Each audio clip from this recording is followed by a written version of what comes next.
যদি বলে মান ক্বালা লা ইলাহা ইল্লাল্লাহ দাখালাল জান্নাহ, যে ব্যক্তি লা ইলাহা ইল্লাল্লাহ পড়বে সে জান্নাতে যাবে। অর্থ কি? এর অর্থ হলো ওই অন্তরস্থলে পরিপূর্ণভাবে লা ইলাহা ইল্লাল্লাহর বিশ্বাস রাখতে হবে।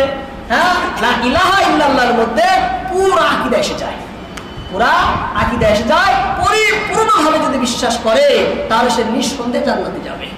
এবার আমল কি করবে? তার জান্নাতকে সাজাবে, তার ইমানের ভিতরে পূর্ণাঙ্গ রাখবে। এই ভিতরে ইমান, এই ইমান কম বেশি হয় না। এই ইমান কি হয় না? কম বেশি হয় না।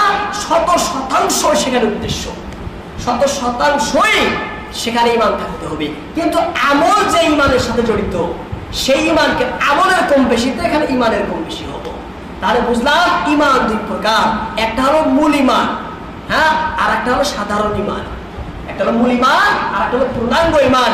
মূল ইমান যেটা অন্তরের বিশ্বাস, সেটা কোনোদিনও কম বেশি হবে না, 100% বিশ্বাস করতে হবে।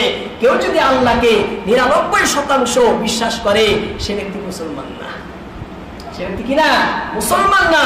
পরিপূর্ণভাবে 100% আল্লাহকে বিশ্বাস করতে হবে, এর মধ্যে কোনো কম বেশি নেই। কিন্তু যেটা সাধারণ ইমান, হ্যাঁ, যার ভিতরে পূর্ণাঙ্গ ইমান, আমল যার মতো যুক্ত আছে, একটা আমল আছে বেশি, আপনার ইমানটা, এই ইমানটা বাড়বে। হ্যাঁ, এই ইমানটা বাড়বে। কুরআন হাদিসের ভিতরে যখনই লেখা হয় এবং আলিম ওলামা বলে যে ইমান বাড়েও না কমেও না, এর উদ্দেশ্য এই মূল ইমানের কথা বলছে। যখন বলে ইমান বাড়ে কমে, তখন তারা বলে সাধারণ ইমান পূর্ণাঙ্গ ইমানের কথা।